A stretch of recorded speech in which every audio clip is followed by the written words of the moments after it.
कहते हैं प्रेम करने वाले किसी से नहीं डरते, लेकिन वास्तव में प्रेम करने वाले हर एक छोटी बात से डरते हैं।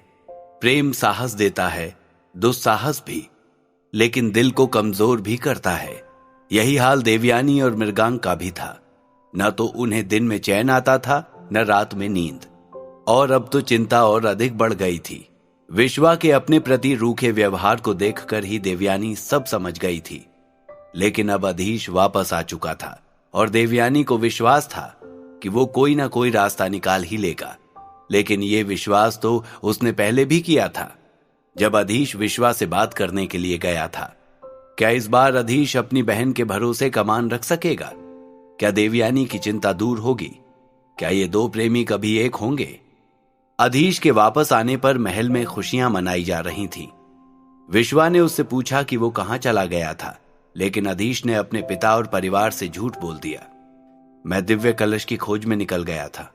मुझे एक सूचना मिली तो मैं जल्दी ही निकल पड़ा, और इसी जल्दबाजी में मैं किसी को बता भी नहीं सका। वहां जाकर देखा तो सूचना गलत थी और सिर्फ मुझे फंसाने के लिए ही ये जाल रचा जा रहा था। वो तो मृगांक समय पर पहुंच गया, वरना। मृगांक का नाम सुनकर विश्वा ने आगे कुछ नहीं पूछा और सभी ने अधीश की बात पर विश्वास कर लिया। अधीश के वापस आने के बाद देवयानी के मन में उम्मीद की किरण फिर से फूट पड़ी। वैसे भी उसकी प्रेम की नैया आज तक आशा निराशा के भंवर में ही तो डूबती उतरती रही है। अब जाकर उसे कुछ सहारा मिला। वैसे भी अधीश के गायब होने से विश्वा की सहानुभूति उससे बढ़ गई थी, तो संभव था कि अब वे उसकी बात मानने के लिए भी तैयार हो जाते। लेकिन वो शायद अपने पिता को ठीक तरह से जानती नहीं थी। विश्वा के लिए अपनी बात पत्थर की लकीर होती थी। रात्रि के भोजन के बाद देवयानी अधीश के कमरे में उससे बातचीत करने पहुंची। हालांकि उसे इस बारे में बात करने में भी संकोच होता था, लेकिन उसके पास कोई दूसरा उपाय न था। उस समय कमरे में माधवी या अमृत भी नहीं थी। अधीश बिल्कुल अकेला बैठा पिछले दिनों में घटी घटनाओं के बारे में सोच रहा था। अचानक देवयानी के आ जाने से उसकी विचार श्रृंखला टूट गई। अधीश ने पलंग से उठते हुए कहा, आओ आओ देवयानी, बैठो। देवयानी आकर पास पड़ी एक कुर्सी पर बैठ गई। दोनों में से किसी की भी हिम्मत नहीं हो रही थी उस प्रसंग के बारे में बात करने की। आखिर देवयानी ने ही बातचीत शुरू की। तुम ठीक तो हो ना अधीश? हम सबको तुम्हारी बहुत चिंता हो रही थी। अधीश ने मुस्कुराने की कोशिश करते हुए कहा, हाँ, मैं बिल्कुल ठीक हूं। माफ करना, मैं इस तरह बिना किसी को बताए ही चला गया था। वो इस तरह बात कर रहा था जैसे सब सामान्य हो, लेकिन उसके मन के भीतर एक बवंडर उठ रहा था। थोड़ी देर चुप रहकर देवयानी फिर बोली, अच्छा है तुम जल्दी लौट आए। इसके आगे वो बोल नहीं सकी। अधीश उसकी मंशा समझते हुए बोला, एक बार फिर मृगांक ने मेरी जान बचाई है। मैं भी उसकी हर संभव मदद करूंगा, चाहे कुछ भी हो जाए। अधीश ने इशारों में ही अपनी बात रख दी। थोड़ी देर और बैठकर देवयानी कमरे से बाहर चली गई। अधीश भी उठकर मृगांक से मिलने चला गया।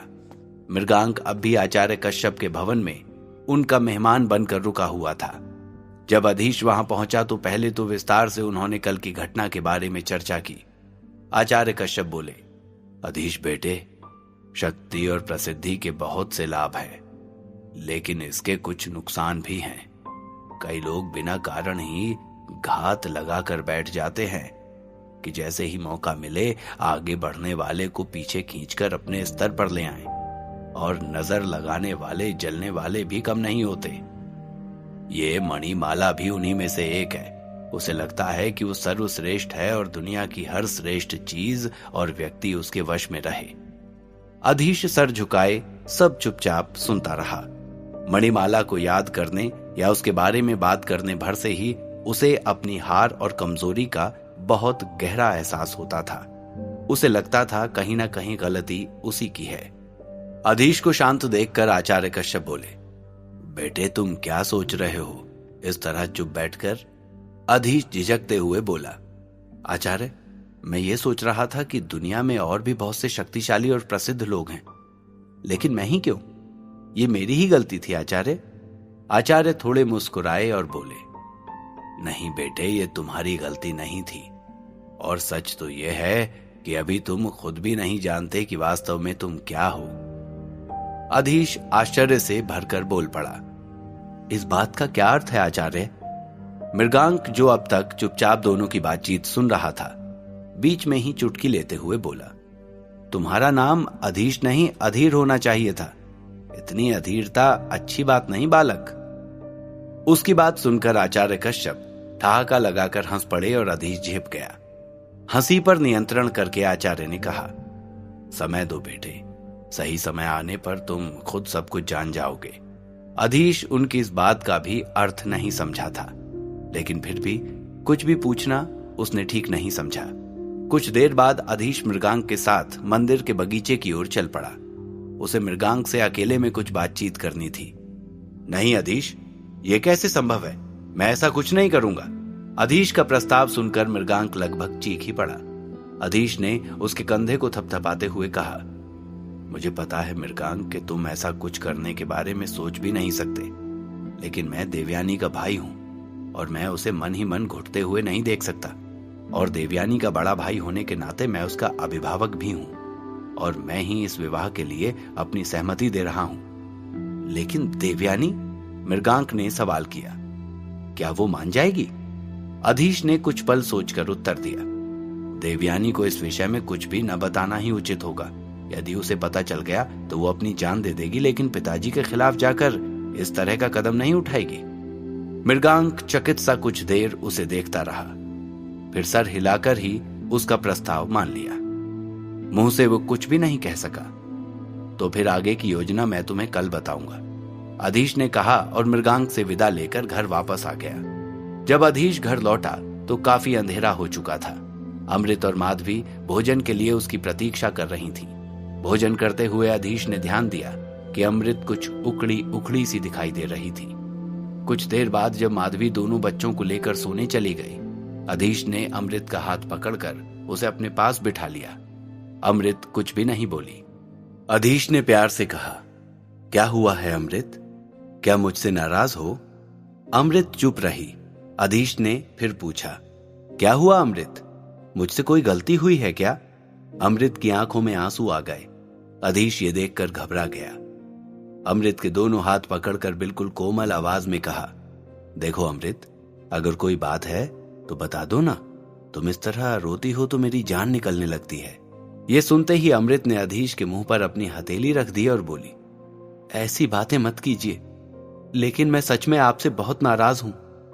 किस बात पर अमृत? कम से कम मुझे मेरी गलती तो बता दो। अधीश ने लाड़ लड़ाते हुए पूछा। अमृत बोली, मुझे पता है आप किसी दिव्य कलश की खोज में नहीं गए थे। यह सुनकर अधीश सन्न रह गया। उसका दिल जोरों से धड़कने लगा। उसे ऐसा लग रहा था जैसे उसकी कोई चोरी पकड़ी गई है। उसे चुप देखकर अमृत बोली, मैं सच कह रही हूं ना, मैंने खुद कई बार आपको उदास और गुमसुम देखा है, और उस रात भी आप बिल्कुल अपनी ही धुन में घर से चले जा रहे थे, जैसे। अमृत 2 पल के लिए ठिठकी, फिर बोली, जैसे किसी बहुत प्रिय व्यक्ति की याद आपको खींचकर लिए जा रही हो। अमृत की बात पूरी होते होते अधीश ने सर झुका लिया। वो अपने आप को अमृत के सामने अपराधी महसूस कर रहा था। आज तक उसका ये राज सिर्फ मृगांक को ही पता था। फिर वो खुद उस जलपरी की ओर आकर्षित था। बाकी के 3 लोग, आचार्य कश्यप, अधिपति कैलाश और पाणिक, तो यही समझते थे कि जलपरी ने उस पर कोई माया जाल फेंका है। लेकिन आज अमृत की बात सुनकर अधीश के मन का चोर फिर जाग उठा। अमृत से माफी मांगते हुए उसने कहा, हाँ अमृत, मैंने सबसे झूठ बोला था, बात ही कुछ ऐसी थी। फिर अधीश ने पूरी कहानी अमृत को सुना दी, लेकिन अब भी उसने यही कहा कि यह सब उस जलपरी का माया जाल ही था। अमृत ने आंखें उठाकर उसे ऊपर देखा। मान और क्रोध से उसकी आंखें लाल थीं। कांपती आवाज में वो बोली, मुझे तो आज तक यही लगता था कि प्रेम के आगे किसी का मायाजाल काम नहीं करता, लेकिन आपका प्रेम तो इतना कमजोर है कि मुझसे सच भी नहीं बोल सकते। आपको क्या लगता है मैं इतनी मूर्ख हूं कि आपके मन की बात भी नहीं समझ सकती? लेकिन आज आपने मेरा विश्वास तोड़ दिया है।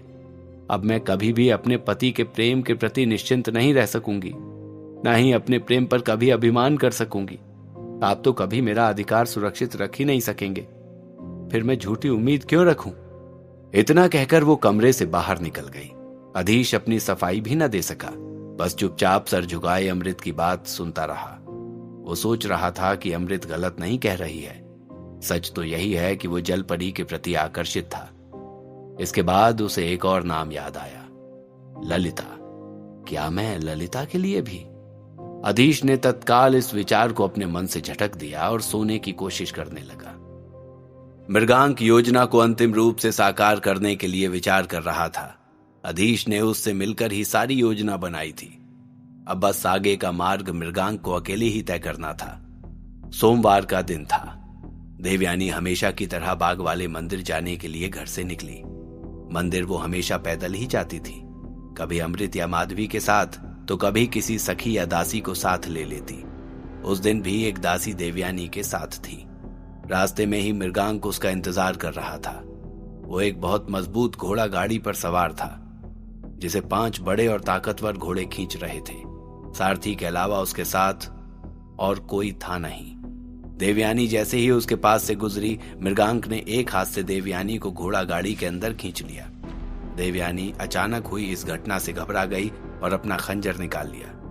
तब तक घोड़े हवा के वेग से उड़ने लगे थे। दासी चीखती चिल्लाती वहीं खड़ी रही, फिर तेजी से महल की ओर भागी। जितनी तेजी से देवयानी ने खंजर निकाला था, उसकी 2 गुनी तेजी से मृगांक ने उसका हाथ पकड़कर खंजर नीचे कर दिया। उसे उम्मीद थी कि देवयानी ऐसा कुछ जरूर करेगी। अधीश ने पहले ही उसे सावधान कर दिया था। वो अपनी बहन को अच्छे से जानता था। क्रोध आने पर वो कुछ नहीं देखती, ये भी नहीं कि सामने कौन है। उसके क्रोध की आग पर ठंडे पानी के छींटे डालते हुए मृगांक ने कहा, डरो मत देवयानी, मैं हूं तुम्हारा मृगांक। देवयानी मृगांक को खा जाने वाली नजरों से देख रही थी। उसी तरह आग उगलते हुए उसने देखा। इस तरह मेरा अपहरण करने का क्या अर्थ है मृगांक? मुझे सम्मान के साथ मेरे घर वापस छोड़ आओ अभी, वरना मैं अपनी जान दे दूंगी। इतना कहकर देवयानी चलती हुई गाड़ी से कूदने को हुई, लेकिन मृगांक की असीम ताकत के सामने उसकी दुबली पतली काया बहुत कमजोर पड़ जाती थी। अपनी मजबूत बाहों के घेरे में देवयानी को बांधते हुए उसने प्यार से कहा, अर्थ भी बताऊंगा देवयानी, पहले अपना क्रोध शांत करो। मेरी बात सुनो, फिर भी यदि तुम चाहोगी तो मैं तुम्हें तुम्हारे घर छोड़ आऊंगा। इसके बाद तुम्हारे पिता चाहे तो मुझे कुछ भी सजा दें। देवयानी का गुस्सा थोड़ा शांत हुआ। वो मृगांक की बात सुनने के लिए तैयार थी। उधर विश्वा के महल में भगदड़ मची हुई थी। विश्वा घर पर नहीं थे। अधीश ने यह बात जानने के बाद ही ये योजना बनाई थी और खुद भी जानबूझकर ही सुबह से घर से गायब था। दासी की चीख पुकार सुनकर बहुत से नौकर और रक्षक इकट्ठे हो गए। माधवी ने खींचते हुए पूछा, क्या है री रमा, क्यों चिल्ला रही है? रमा ठीक से सांस भी नहीं ले पा रही थी। हांफते हुए बोली, वो देवयानी दीदी को उठाकर ले गए। इतने में अमृत भी बाहर निकल आई थी। कौन किसको उठाकर ले गया? देवयानी दीदी को, मंदिर के रास्ते से। दासी ने बताया तो अमृत समझ गई, लेकिन देवयानी को कौन उठाकर ले जाएगा और क्यों, यह उसे समझ में नहीं आ रहा था। सुवीर, सुवीर! अमृत ने जाकर अपने भाई को बुलाया। वो भी प्रकाश नगर आया हुआ था। उसने सुवीर को संदेश देकर विश्वा के पास भेजने का निश्चय किया, जो कि उस दिन लेख नगर गए हुए थे। योगेश को अमृत ने अधिपति कैलाश के विद्यालय की ओर दौड़ाया। उसके अलावा भी कई लोगों को सामंतरण धीर, आचार्य कश्यप आदि के पास भेजा गया। उधर मृगांक अपनी घोड़ा गाड़ी को आंधी के वेग से उड़ाए जा रहा था। एक बार प्रकाश नगर की सीमा से निकल जाऊं बस, उसने सोचा, लेकिन तभी चारों ओर से आने वाले तीर उसकी गाड़ी पर बरसने लगे। कौन था ये जो मृगांक से युद्ध करने के लिए तैयार हो गया था? क्या वो मृगांक का रास्ता रोक सकेगा? अधीश कहाँ था और क्या वो अपने मित्र की सहायता के लिए भी नहीं आएगा? जानने के लिए सुनते रहिए द मजिशियन सीक्रेट, सिर्फ और सिर्फ पॉकेट एफएम पर।